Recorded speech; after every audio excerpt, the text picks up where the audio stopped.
کہ لوگوں 100% تم کو آنے والے الیکشن میں ووٹ ڈالنا ہے.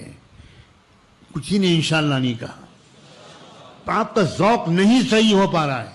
میں قسم کھا کے کہنے کو تیار ہوں کہ اگر آپ نے ووٹ نہ ڈالا، اگر آپ نے اپنے محلے اور خاندان کے لوگوں کے ووٹ ڈلوانے کی فکر نہ کی تو قیامت کے دن آپ پکڑے جائیں گے. پکڑے جائیں گے. میں ڈنکے کی چوٹ پر کہہ رہا ہوں. آپ کو اندازہ نہیں ہے کہ یہ خطرناک الیکشن بن گیا ہے. یہ کیسا فیصلہ کن الیکشن بن گیا ہے. اور اللہ کی طرف سے ایسے اسباب پیدا ہو گئے ہیں. میرے اشاروں پر غور کیجئے. ایسے اسباب پیدا ہو گئے ہیں، ایسی سنگین غلطیاں ہوئی ہیں، ایسے راز فاش ہوئے ہیں کہ جن کے ہاتھ میں ملک نہ جائے تو ملک ترقی کرے گا.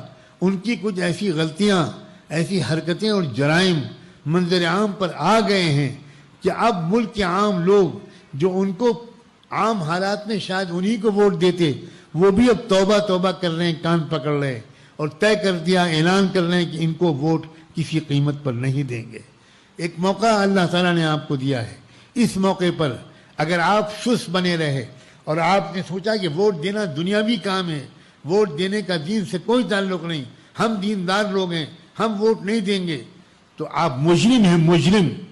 میرا گریبان پکڑیے گا قیامت کے دن، مجھے تلاش کر لیجئے گا، اللہ کے دربار میں میری شکایت درج کرا دیجئے گا کہ اس نے کیسے کہا تھا کہ ہم مجرم ہیں.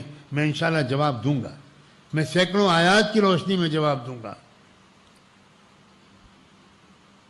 وَمَنْ يَكْتُمْهَا فَإِنَّهُ آثِمٌ قَلْبُهُ.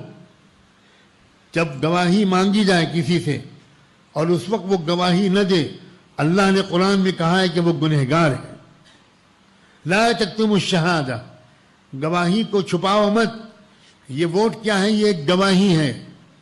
یہ ووٹ یہ گواہی ہے کہ یہ آدمی ایماندار ہے، یہ آدمی آگے بڑھے گا تو ملک ترقی کرے گا، بیواؤں یتیموں کو فائدہ ہوگا، غریبوں کو فائدہ ہوگا، کسانوں مزدوروں کو فائدہ ہوگا، اقلیتوں کو فائدہ ہوگا، OBCs کو فائدہ ہوگا، دلتوں کو فائدہ ہوگا، عورتوں کو ان کے حقوق ملیں گے، کسی لڑکی کو چھیڑا نہیں جائے گا.